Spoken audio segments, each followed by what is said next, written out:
So the Little League World Series, is it over? Wasn't that fun to watch this year? It was so much more fun last year. All right, Billy Ashton, Vice Chair for our commission here. I'd like to call our meeting to order for the September 1st 4 o'clock meeting of the City of Las Vegas Parks and Recreation Commission. Items listed on the agenda may be taken out of the order presented. 2 or more agenda items for consideration may be combined, and any item on the agenda may be removed or related discussion may be delayed at any time. Backup material for this agenda may be obtained from Wendy Holmes, the city clerk at the city clerk's office at 495 South Main Street, 2nd floor, or on the city's webpage at www.lasvegasnevada.gov. I just want to check with the clerk to see if we're in compliance with the open meeting law. Yes, we are. All right. Would you like to call us to order, please?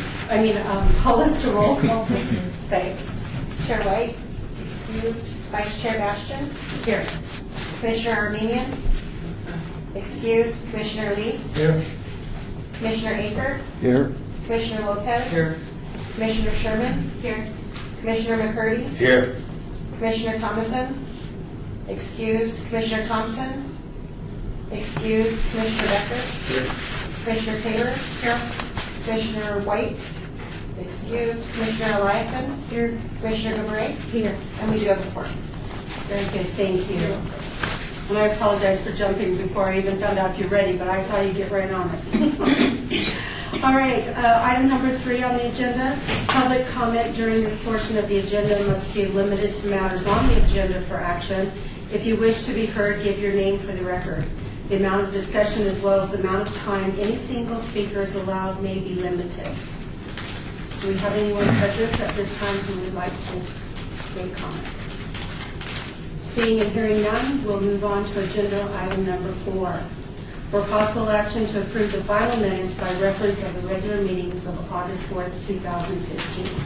Madam Chairman, I make a motion that we accept those minutes as been prior received email. Okay. Second. Very good. All right. All in favor? Aye. Any opposition? All right, that motion passes. Agenda item number 5, report for possible action by detention and enforcement regarding park issues at city facility and parks. And this represents all board. Hi, Nancy Weber with Deputy Marshals. Actually, everybody got this by their email. Did you get it by your email this time? Yes, Okay. yes. All right, good. I'm sure you might have a question or two. The total number of calls were 475, and the average dispatch time was 10 minutes, which is, I think, pretty fast, considering I got caught in traffic for 20 minutes trying to get from Kellogg there to Baskin today. But that was during rush hour, so. The total number of arrests was 35, total number of citations was 90, and the total number of incidents were 25. Let's see. As far as everything in purple are the ones that were dispatch calls and whether arrests or reports were taken. The green were cases that we've been working on or incident reports, which most of this has been cleared up. For example, the petty larceny at Doolittle, the cell phone that was stolen from the receptionist, that was returned and she didn't want to press the charges. We found out who did because it was on video surveillance. The auto burglary at Community Pool, unfortunately, there's no leads on that.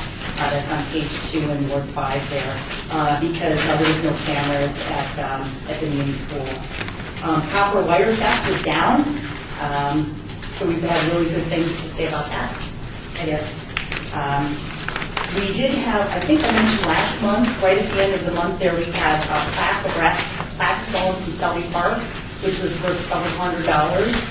Since then, it's been found at one of the recycling places. They had sanded off Selby Park in the city of Las Vegas insignia, but we had worked with the recycling people and we actually got that back.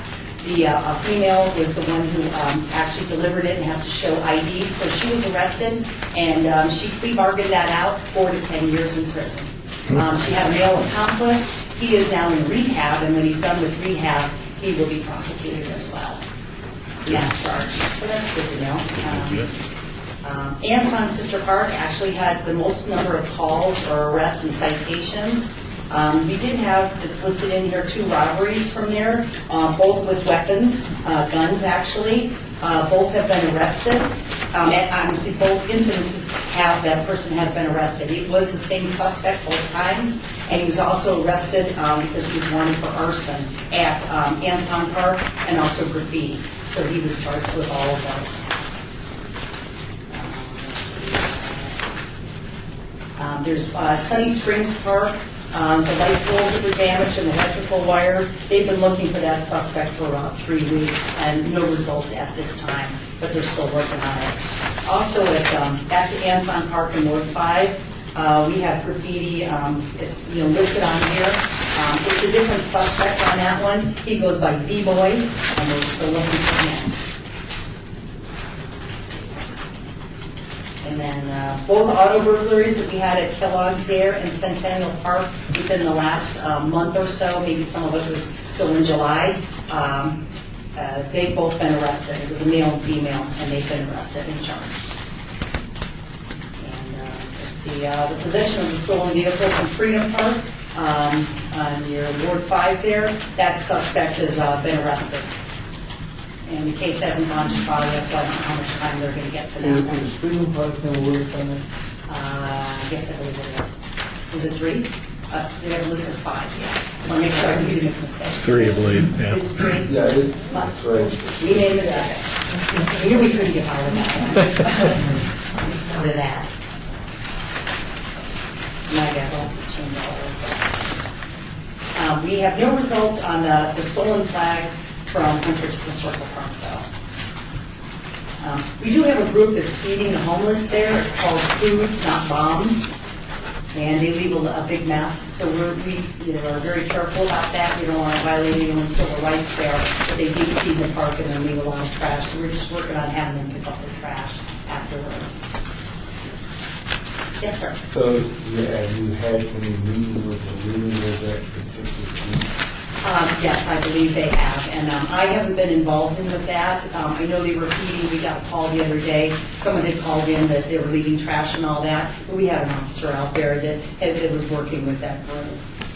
So he said, no, I got that under control, they're picking up their trash afterwards, that's what we're asking them to do.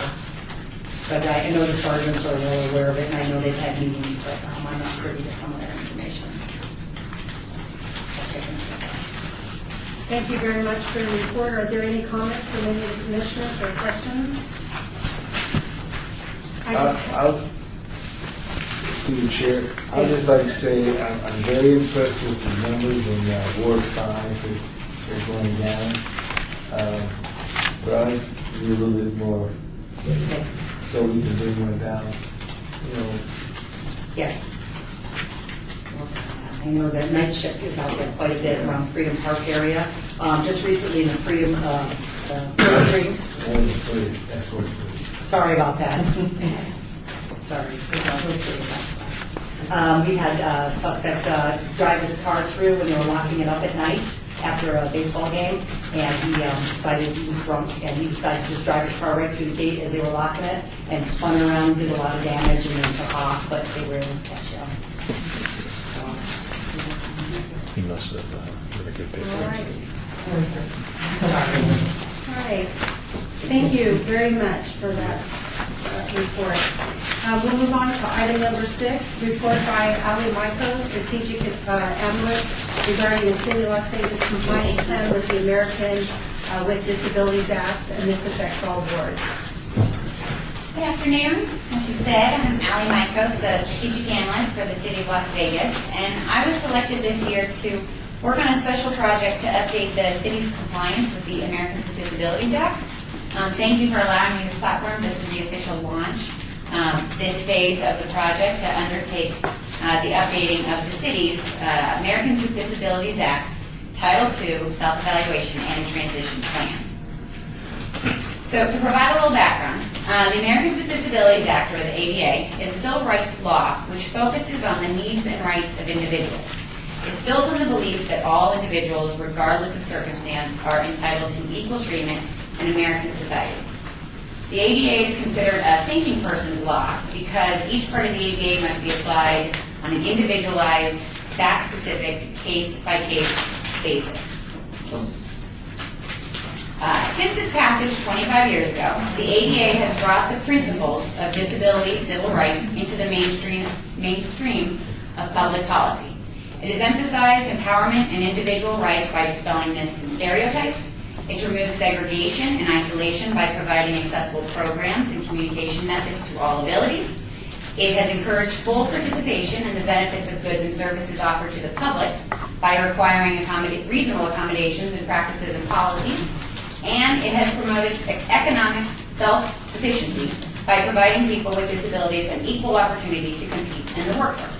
The passage of the law has resulted in people with disabilities gaining access to a wider variety of services, programs, and activities across America. There we go. So the ADA is divided into 5 titles: employment, state and local governments, public accommodations, telecommunications, and finally other miscellaneous provisions which broadly apply across all of the other titles. Title II prohibits local governments from discriminating against people with disabilities or from excluding participation in or denying the benefits of public services, programs, or activities. It dictates that a public agency must evaluate its services, programs, policies, and practices to determine whether they are in compliance with the non-discrimination regulations of the ADA, and it requires the development of a plan for eliminating the identified barriers which may prohibit a person with disabilities from enjoying the facets of civic life. Which brings us to the special project for the city, the updated self-evaluation and draft transition plan. The 2015 update and proposed plan for addressing existing barriers was prepared to maintain maintain the compliance with the law's requirements, to identify procedural, programmatic, or physical barriers which need to be addressed within the city, and to provide a framework for the continuous improvement of city programs and facilities. Earlier this year, over 100 employees participated in a comprehensive review of our public facilities, programs, and practices to identify the city's potential barriers to accessibility. Once a complete picture of the city's areas of need was established, the methods of addressing or correcting the barriers was developed, and the estimated cost of addressing the barriers was calculated at $14.7 million. Recognizing that the city has limited annual funds and cannot immediately make all public facilities fully accessible, the list of identified barriers was prioritized to determine which removal projects could have the greatest impact first, and which projects could wait a bit to be addressed. The city's plan proposes a budgetary goal of expending $980,000 annually to eliminate high and medium barriers in our public areas within a time frame of 10 years through regular maintenance and replacement activities, department budgets, and capital improvement projects. So how do we prioritize barriers? Through analysis of 5 different criteria sets, barriers were given a numerical score to identify high, medium, and low priorities. The barriers which don't obstruct a person's ability to participate in a city program or service, such as a functional but non-compliant drinking fountain, received a lower index score than a barrier which restricts access to services unique to one location within the city or to critical city services.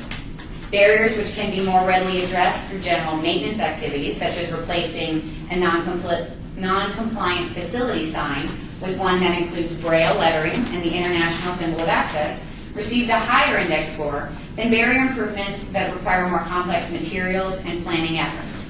The distribution of services throughout the city was reviewed to ensure accessible programs are equally distributed for all residents, and the order of necessity was given an index score. So city resources are used to improve an entrance to a facility before addressing interior amenities, because without an accessible entrance, there is no access to goods and services. So all of these efforts have culminated to the most important phase of the project, collecting feedback from the public. It's important to involve the public at this stage of the project so that the city can ensure that the corrective actions taken and the barriers addressed sooner than others will have the greatest impact on accessibility. And we also want to hear about successful improvements we've completed in the past that have made a difference in the lives of our residents with disabilities so that we can evaluate if those same improvement efforts can benefit other areas of the city. Knowing what the community's top priorities are for improving accessibility helps the city fulfill our commitment to building community to make life better and accessible to all. So in order to do this, the city has published the material for the updated self-evaluation and draft transition plan on the City of Las Vegas website and has made it available in hard copy here through the Human Resources Department on the first floor. And there's also an online forum so that the public can provide feedback on the prioritized removal projects or provide anecdotes on past improvement efforts, which were successful and are impactful for our residents.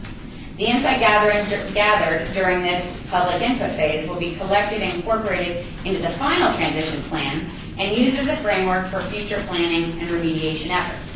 And so now I have little information cards, which include the web address for the assessment and transition plan documents, which is also where the public online forum is provided. And it also has my contact information. Understandably, the documents and the information is very detailed and extensive and far more than I could discuss in my 5-minute allotment here. But my contact information is on these cards. So if anyone wants in-depth details or questions or discussions, I'm more than happy to discuss at everyone's availability. So here, I'll just pass them down. And with that, are there any questions, Shirley? Thank you, Ally. Commissioner Sherman? Thank you. Oh. My name is Lisa Sherman. Yes. And my question is, I think you might have mentioned it, but I was just kind of in my head. How do you actually assess the needs of the people who are using the facilities? Was there a needs assessment done first? Well, with the assessment as far as finding barriers, the ADA provides checklists to say this is the dimensions. And then we looked at things such as the complexity, the uniqueness of a service.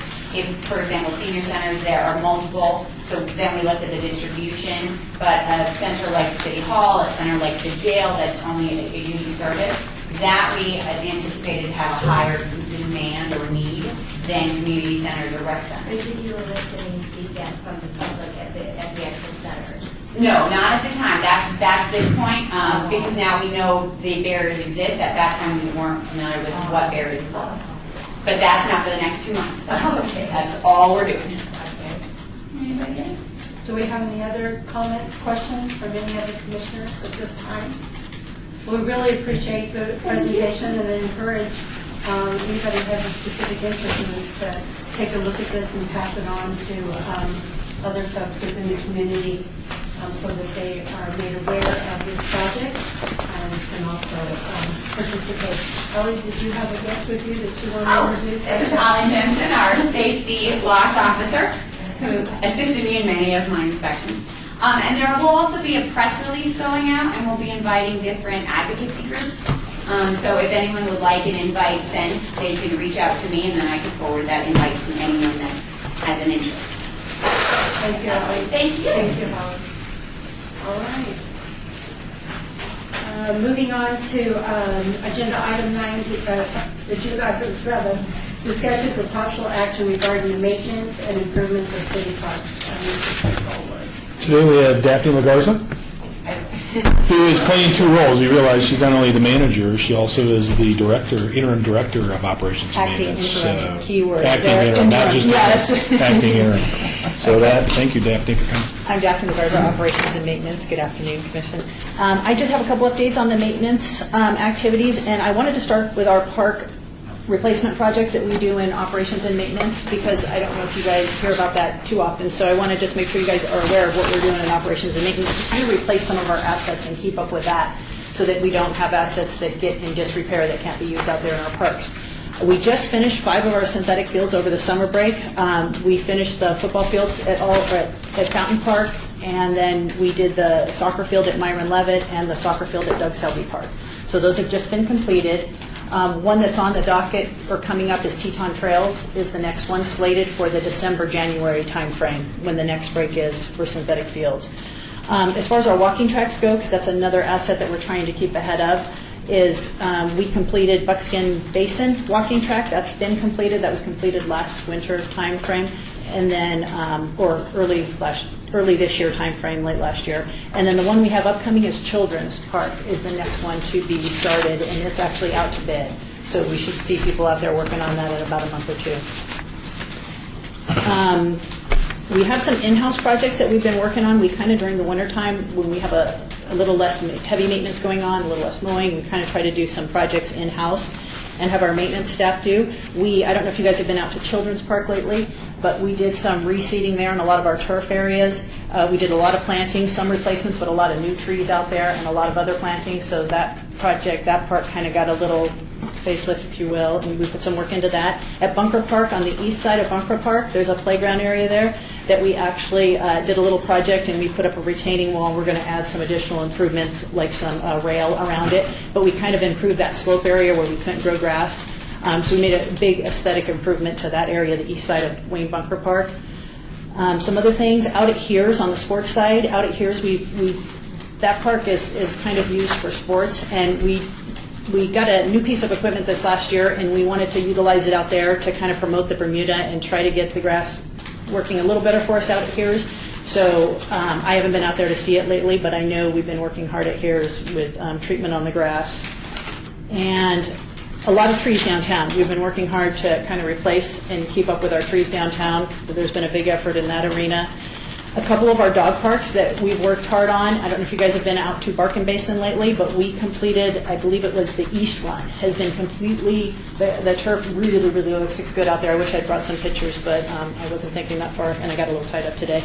The East Run has been completed. We're working on the West Run now, but the turf out there looks fantastic. We actually had to close it for a period of time in order to get the results we did, but the results are phenomenal. So if you get a chance, Barkin Basin out next to Bunker Park. Huntridge Circle Park, this is kind of an upcoming project. At Huntridge Circle Park, we're looking at some modifications to the restroom facilities there to make it a little better, a little more secure, to maybe get it open. And we right now have a structural engineer who's looking at those improvements, so I don't want to get into what the improvements are until we've had them kind of do an analysis. But we're looking to maybe open up some of the lower level of the block on the restroom just to provide a little more visibility for the marshals so it's not so closed. There's some wing walls too. I don't know how familiar you guys are with Huntridge Circle Restroom, I'm sorry. So there's some wing walls that can go that really aren't providing much, doing much at all. So we're hoping those can go just to provide more visibility in that area. So that's in the works. We also have the basketball courts at Doolittle. We call it KIP Park, Doolittle Park, that we're looking at a coating on those basketball courts so they're not as slick. Is that the ones outside? That's the ones outside, the two basketball courts outside. So that's something we have in the works, and we're working with the councilman on that project. A couple things at Floyd Lamb that are just worthy of mentioning. They're completed, but we had to, we made significant repairs to the Ranch House, I'm sure Parks and Rec is very familiar with this, but to the Ranch House restroom facilities, we had to upgrade the pumping station and make significant repairs there. So that's been completed. And also we put some automated controls on our recirculation pumps at Floyd Lamb. And then we've also done a project out at Floyd Lamb where we've added some fencing and some equestrian access points. So that's all been completed and it's out there at Floyd Lamb Park. A couple things really quick I'll just talk about operational-wise, non-project-wise. So this is when our operations, we are looking to establish a comprehensive urban forestry program. We actually have a person that we're looking to hire as an urban forester to help us manage our trees. We have over 33,000 trees in our inventory, and we just need to have kind of a comprehensive approach to it, a comprehensive plan to replacement, so that we're not all of a sudden replacing all the trees at once or all the trees in an area at once. We'd like to phase it in and kind of better manage it. So that is in the works. We have all of our tree assets on GIS, and we are using some software to actually manage those assets, and now we need kind of the rest of the program to help us better manage those assets. So we're working hard on that. That's a work in progress. We got Overseed coming up. It's starting now as we speak. It's going to be very similar to last year, so nothing changing from last year. And what it entails is the baseball and the softball don't really receive the Overseed in order for them to be permitted and used more throughout the year. But that's kind of what we did last year. It seemed to work well, so we're looking to do the same thing this year. I heard we're getting new dirt. Yes, they are working. That's a project in the works right now, and we actually did a lot of research on this and sent it away. And it turns out we're trying to find what we didn't want to do is take out all the dirt and replace all the dirt. So we have a formula that we're using to try and make it much better and much much more workable when you're watering it and things like that. So we're going to see how this goes. So far, so good, but we're in the throw of it right. I mean, we are in process right now on that. So I know we have high hopes for that. And we found a cost-effective way to do it because we took the existing dirt, had it analyzed, and they made a recommendation as to what's going to work so that we don't have to replace it all. And we're actually doing a mixture out there. So we're really excited about that.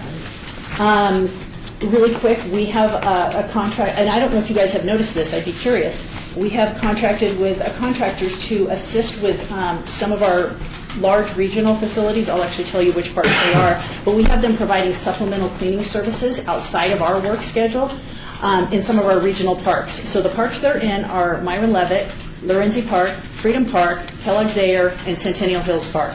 This was kind of a pilot program for this year. It's still in effect right now. We were hoping to use them throughout the busy season, so through October is how we were going to use this contract service. We're debating now about whether we want to continue them into the winter and maybe just modify the program slightly. But I don't know if you guys have noticed, and basically what they're providing, the services they're providing are cleaning of the restrooms. And like I say, this is kind of after hours. This is in addition, this is so we can actually pull our resources from those parks on Friday, Saturday, and Sunday. They provide the service, and then they provide it after hours too. So I can say the one thing that has changed from last year to this year is we have much fewer complaints, and I don't have a tally in front of me, but I know we have gotten less complaints this year than we did the prior year, especially at Lorenzi, especially at that one for sure, because that was our biggest complaint area was Lorenzi Park. So we're going to continue to evaluate that program and see how that's going, but we have that program in place also that I think is working well. Other than that, operational-wise, that's about all I can think of. Thank you. Do you guys have any questions about any of the programs or any Yes. other thing? I have a question about the contract. Commissioner Sherman? Yeah. Yes, I didn't start with Do they also replace like the paper towels, toilet paper, and things That like is nature at as those well? particular locations in those particular restrooms, And yes. do they pay for those supplies or as part of their contract, or is it? I believe they are paying for those supplies as part of that contract, because we kind of went back and forth at first, and that's something that's, negotiable, or we could change up if it's more cost-effective to do it another way. But I believe the way it is that they provide the full service in total, if you will, kind of. They provide the equipment, the labor, the supplies. And that's partially a coordination thing, too, because it's every weekend. That would be a little bit of a logistics thing to coordinate our getting supplies to them and making sure they haven't, We went back and forth on that a while. I'm thinking we set it up to where it's all inclusive. Inclusive. Yes. Any other commissioners with comments or questions? If there's no other comments, I just have then one really okay. quick. You're doing a great job. I think that this program that you just spoke of, or this pilot, is probably really good, especially in light of the weekend citizens that attend the parks, and especially when you have park reservations Right. on the weekends and such. I'm curious, do you have any intent of expanding it out to some of the more used parks where park reservations are at, if this is successful? I think we're just going to have to assess that. I mean, we kind of did that to augment our staffing. We just didn't have the staffing to cover a lot of the needs that we saw were out there. So I think it's going to be assessed, like even for the winter, we might actually look at reducing the service level because it's not, and then maybe venturing out to some other locations. So we just need to make that assessment and sit down and kind of sit down with all the interested parties and make that determination, especially going into the winter season. Commissioner McCready. Daphne, I remember you used to have your phone number. Okay. Can we get someone's contact number, or yours, or whoever we can? So if we notice something in a park, Sure. we can contact you or your department or your designee to advise them what's going on. You bet. I have business cards that I'll hand out after this. If does that work? Yeah. Okay, that's perfect. I'll do that. And then one other thing I need to share really quickly is I'm looking to retire in the future, probably by the end of this year or maybe early next year. So I'd like to introduce Rosa Cortez. She will be taking my place, and we'll have a little bit of a transition time because obviously I haven't left yet. So Rosa's officially on board as of the 8th. She comes to us from Public Works. She's been over 10 years, I want to say, in the Public Works realm with the City of Las Vegas, over managing projects and managing people. So we're really excited to have her. I'm excited too. All right. Welcome. Thank you. Very good. Glad to meet you. Thank you, guys. Daphne, Thanks, Daphne. besides your telephone number, do you have another report processed by either electronic or telephone where the citizens ask us, besides calling you, since you're the acting manager or the manager and the interim acting director? Is there another number besides your personal number that? There's an email. You guys can definitely contact me via, or my cell. Don't hesitate to contact Okay. me on my cell. Sorry, I don't know if I remember. Let's go around this one. What's your number two? We're actually working on getting Rosa some cars. So, in the meantime, on the next meeting for sure, but I will actually get the information to Rosa at this point, and she will actually have my desk number. So, that one of those numbers on there will be Rosa's, the 229 number. All right. Thank you Thank very you. much. Thanks. All right, we'll move on to agenda item number 8, report for possible action by Parks and Recreation Director Tim Packer regarding department announcements and news and tax. Good afternoon. A couple items that are going on. We're actually been contacted by the National Park Service.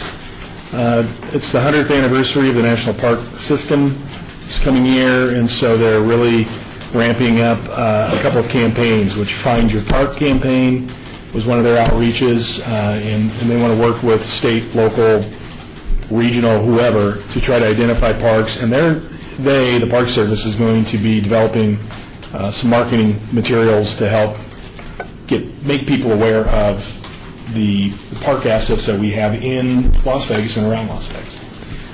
So that's going to be happening nationally, so we're participating in that. One of their big events that we'll be hosting is the Get Outdoors Nevada Day 2016, and it's October 15th at Lorenzi Park, and we'll be getting more information out to you on that. And again, that's in conjunction with National Park Service as well as the Outdoor Las Vegas Foundation. There's another activity that's not related to those entities. It's called Fund Your Park. And it is, you want to explain it? It's kind of a cooperative effort to raise funds to create a all-inclusive, adaptive playground. And So- what it is, it's through NRPA, and I don't know if you're all familiar with crowdfunding. They're assisting us, so what happens is you do go on the NRPA website, and you can check it out. We're working with another nonprofit in town, and they're collecting donations.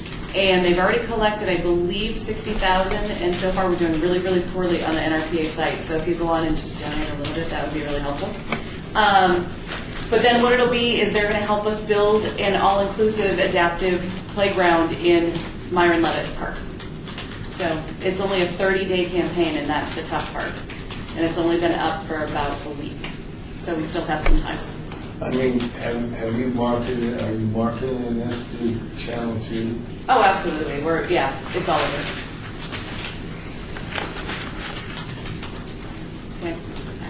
Okay. So that's ongoing. I think there was a question about NRPA's park that they're doing with North Las Vegas at last meeting. That is Joe Knepp Park, 2800 Judson Avenue. They're going to do an unveiling September 17th, 10 a.m. in the morning. It coincides with the NRPA being here as well. So they, with their sponsors, went in and did a really good deed and have improved a much utilized park in that area. What we're doing on this Fund Your Parks, again, through the NRPA, but it's a different program. It's not quite as extensive, but again, if we can get I think they're looking to raise $100,000. We were just, well, it'd be 40 more. They've already raised 60. Okay, 60, other- so we're Yes. looking at 100,000 total. And then hopefully we can get those monies and get that program. We're working with Variety Correct. Club here. Variety Children. The CIP project outreach is coming up, a number of those. We'll email this out to you, but Baker Pool and Park is in Ward 3. We're going to do an on-site meeting Wednesday, September 9th at 6 p.m. Mayfair Park Place, again, Ward 3, it's on site or near this Fire Station 4, Thursday, September 10th at 6 p.m. Las Vegas Wash Park, Ward 3, and we're going to Ira J. Earl Elementary School, Monday, September 21st, 6 p.m. And then Bill Brayer Family Park, Ward 1, another on-site, Tuesday, September 22nd 6 p.m. These are projects that are funded currently through the CIP process in that bond that we talked about, I think, 2 meetings ago, that was being proposed by the council and has been accepted by the council and moved forward. So there is funding. These projects were actually scoped probably 15 years ago, and it's our process now to get back out to the community and make sure that the investment is something that the community desires and will benefit them as well. These are predominantly passive parks. I think in at least one of the areas in the new park along the Las Vegas Wash, there will be a soccer field, but I don't believe any diamonds are being built. And then there may be 1 or 2 multi-purpose areas that we can use for practices, but mostly passive and pavilion parks. Again, we'll get that information out to you. There will be another round of outreach for Phase 2 that we'll be coordinating as well, so we'll keep you informed. They'll follow, probably right on the heels of that, to keep those projects fresh. There was a council goal-setting meeting August 26th that was, parks really played an important role in that discussion, and a lot of it was focused on the downtown and goal-setting for the downtown. So it's going to be non-traditional parks, not big areas, but where do we have land? How can we do linear, trail activities and things like that? There's it's going to be part of even the transportation improvements that will occur in downtown. So it'll be interesting to see how that develops. It's still being developed. The conversations are still being held, and just want you to be aware that we're at the table and we're looking at how do we get the most out of those types of linear parks in our downtown area. So really interesting conversations. The NRPA conference is coming up, September 15th through the 17th. Hopefully those of you that were planning on attending can attend and participate. And you're presenting, aren't you? Yeah, I'm presenting. Good. So at least you'll have one friendly face up on the stage. Commissioner And a few more in the reception hall. What are you presenting on? I'll be presenting on shaping public perception and how Parks and Recreation can do a better job in ready for next generation social media, which will include like augmented reality and virtual reality, which is pretty much upon us without us seeing it every day yet. Very good. Mr. Chairman, for the record, Commissioner Becker, is that something that you would be interested in doing for our board at some time in the future? Is one of our, or maybe just a mini? Yeah, I'd have to do a mini. Oh, that would be Yeah, I'd love to come in and I could do a sort of a truncated version and then like just maybe share the the abstract deck. version. Yeah, and share the deck. Yeah, We could do that maybe October's meeting? Would that work? yeah, I could probably do that. Yeah. Okay. Thank you. That's great. That'd be fun. So that's what's going on right now and coming up. Any questions from commissioners from Tim? Comments? All right. I encourage you to pass along any agenda items of things that might be of interest to you that are going on within the department onto Tim or Kelly so that they can prepare and address that and educate us. So with that said, we'll just move on to agenda item number 9. Citizens' participation. Public comment during this portion of the agenda must be limited to matters within the jurisdiction of the commission. No subject may be acted upon by the commission unless that subject is on the agenda and is scheduled for action. If you wish to be heard, give your name for the record. The amount of discussion on any single subject as well as the amount of time any single speaker is allowed may be limited. Seeing none, hearing none, we'll move on to agenda item number 10, and we will adjourn this commission. Madam Chair, before we adjourn, I was just looking at Commissioner Sherman's Lanyard. Lanyard. and her card. Can we get, are we still issuing those out because, Tim, do you know we still doing those cards and things? Because if we're in the parks or we're in the... city Everyone property- received name tags a couple months ago. I bought a name tag for everybody. But The new members, I will get them. Oh, but I don't have one. You didn't get one? No, I don't have one. We got the. Oh, we haven't done those in a long time. Yeah, but do you have anything? These are old. This is just showing how. We had like professional name tags that were made that say commissioner, and you did receive one. No, I'd like to get another one if I do, because I don't know where it is. And if I gotta pay for it. I will get the new commissioners one as well. And we can talk to, HR and see about having the pictures and that kind of tag. They don't do it anymore? Okay. I guess we've talked to the HR and they're not going to do it anymore, so we tried. One other, I was just reminded, Commissioner April Thompson resigned. So, yeah, she resigned. I think she's following her daughter's softball career. Yes. And so is quite busy. So it's unfortunate that we're losing her. So we have made the contact with Councilman's office. That's Councilman Anthony. Hopefully we'll have somebody appointed here in a meeting or two. Oh, yes. Thank you for letting us know that. I had called Kelly. Did I call you, Kelly? You didn't call me, you called somebody else, but I not called, me. yeah, about trying to get in touch with you, everybody all over town. So happened, we were going to Doolittle, one Commissioner Elizabeth and I picked up this book, and the book had the commissioners in it, and I said, my God, I left out the book. That was an oversight. not a policy. And I saw Commissioner Quincy Williams, and I said, But you have to, the book actually is only published 3 times a year. Yeah. So when that one was, so if you looked on page 81, No, you're on there. No, I was just saying, and I know I've been a member of this commission for, 10 years or so, 12 years. I said, my God. I said, I got fired that quick. And we didn't tell you. All right, very good. All right, seeing no more people who want to comment and hearing none, we'll go ahead and adjourn this meeting at 4:40. Thank you all.